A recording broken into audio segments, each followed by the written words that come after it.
El asunto es que el siglo XVI, verán ustedes, es una cuestión clave para empezar todo de nuevo. Pero para empezar todo nuevo, y voy a ir muy rápido para hacer pincelazos, y ahora sí que puedo decir que el texto está detallado, hay muchas notas, no es una repetición, puedo decir, es una historia con una intención. Leo los textos al revés y voy sacando conclusiones contrarias a lo que la historia va haciendo. Entonces, no crean trabajo Locke, por ejemplo, John Locke en la modernidad, pero no van a creer que voy a decir lo que dicen todos los liberales. El mismo libro, el segundo tratado de gobierno, ahí veo cómo justifica la esclavitud. Además, tenía inversiones John Locke en la trata de esclavos, pero además justifica la conquista negra. Y hay que ver las cosas que dice en un texto que todos nunca leen esos capítulos, los saltan. Es notable. Y están ahí puestos. Y no pudieron dejar de verlo, pero no lo rompieron.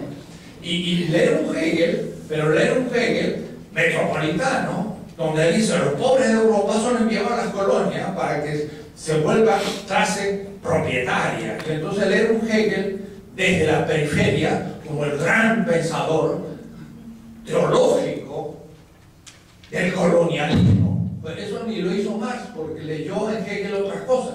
Entonces yo releo el texto pero lo estoy releyendo de otra manera. Entonces no crean que Locke ya sé lo que dice. No, el Locke que yo voy a presentar es completamente distinto. Y hay, cuando mis alumnos, que ya saben algunos temas en filosofía y les toca con mi curso, dice, usted profesor da vuelta a todo y nos pone histéricos, da las cosas al revés. Hay que saber leer los textos al revés. Entonces quiero muy rápido mostrar cuál sería mi visión de la historia, donde lo que fue dejado fuera empieza a entenderse de otra manera y siempre situarse en lo posible desde fuera de Europa y desde las otras culturas y a ver qué pasa. Yo lo divido esto en 4 grandes estadios, le llamo así para romper un poco el esquema, y voy a ir mostrando esos estadios con brochazos, pero indicando las tesis de fondo. La primera tesis es que la historia va del este hacia el oeste para Hegel. Podría empezar toda la historia de la organización parental y tribal de la humanidad. Es un tema que he descubierto hace muy poco, así que me faltaría esta etapa, pero la voy a dejar fuera. La organización tribal paleolítica antes del neolítico es una sociedad de abundancia. Las tribus trabajaban 4 o 5 horas y eran sociedades de abundancia. Hay que ver el Amazonas, hay que ver las tribes en India, muy pocos lugares en la tierra quedan todavía las organizaciones antes de la sociedad urbana. Son sociedades de abundancia. O es decir, contra lo que pensamos, era gente que vivía bien, en el sentido que vivían una vida de familia y tenían una producción que les hacía trabajar mucho menos de lo que se va a trabajar después. Digo esto porque hay toda una bibliografía nueva sobre el tema, pero que no he incluido todavía, así que eso será para el futuro, porque cada vez con las hipótesis que uno plantea, cada semana hay nuevos argumentos, nuevos, y no hay tiempo para llegar a asimilar la cantidad de cosas nuevas que se van viendo. Pero yo parto de lo que llamo la racionalización del parasitismo vegetal y proteico de la especie humana. Somos parásitos de los vegetales. Y entonces, como los gusanitos, comemos, porque no podemos hacer el proceso fotosintético de pasar de lo inorgánico a lo orgánico. Así que nos tenemos que comer vegetales. Y luego también somos parásitos proteicos de los animales y nos comemos a quien venga. Entonces, tenemos que racionalizar este parasitismo. Y por eso que ya no somos recolectores, sino inventamos la agricultura. Y ya no somos cazadores, sino inventamos el pastoreo. Y cuando yo entonces me enfrento a un compañero anarquista, le digo, mira, pues ahí ya tienes 2 instituciones fundamentales. la agricultura y el pastoreo. Sin esa pues no podemos vivir.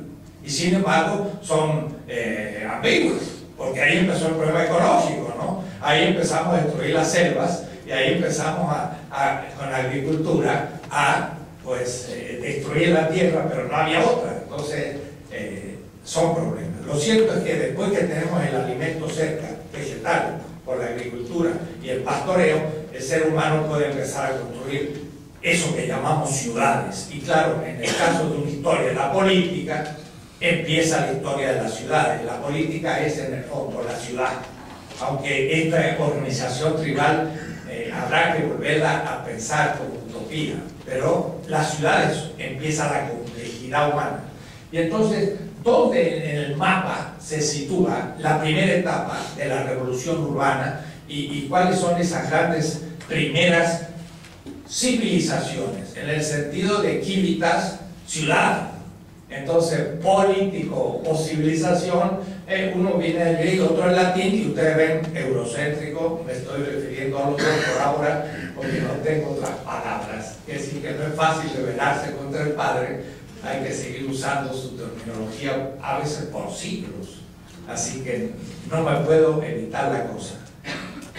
Las más antiguas civilizaciones que conocemos urbanas están al sur, y digo que conocemos, porque siendo el origen del ser humano al este del África, debieron haber el África de Homo sapiens hace 50 o 60 mil años, ya pequeñas aldeas en el África, pero esto la arqueología va muy despacio, pero las grandes ciudades que se conocen en la historia están al sur de Turquía y al norte de Siria. Hay una región ahí que ya algunas ciudades de 7000 años antes de la era común. Entonces podríamos decir que ahí empieza el Éufrates y el Tigris, y en esta regioncita tenemos grandes ciudades. De paso, el Éufrates y el Tigris, que vamos a tener que centrarnos ahí porque el 5000 años antes de la era común ya hay ciudades en ese famoso Irak que los bárbaros del siglo XX han destruido. Pero es un crimen tan grande que la historia de los próximos siglos recordarán la barbarie que se hizo. Vamos a ver enseguida la significación de Bagdad en la historia mundial. 500 años centro de la historia del continente asiático mediterráneo, y que se ha destruido completamente en este momento. Es como si se hubiese destruido al mismo tiempo París, Roma y Berlín. ¡Bah! De un golpe. Puedo decir que del Vaticano no quedara nada, y que tampoco quedara nada de París, y de paso también un poco en New York. Todo eso destruido, eso es verdad, pero habría que tener una visión de la historia para darse cuenta que era un lugar tan sagrado que no podía hacerse lo que se hizo.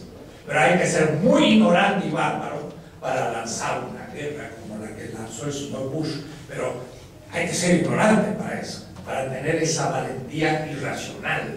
Pero eso lo veremos enseguida, no me quiero apurar. Pero de todas maneras, está ahí ya el centro de las grandes culturas más antiguas. Y qué decir, justamente la desembocadura de los dos ríos, ahí está Tel El Obeid, y están las grandes primeras ciudades y confederaciones de ciudades al sur, donde se une el Éufrates y el Tigris, en esa región.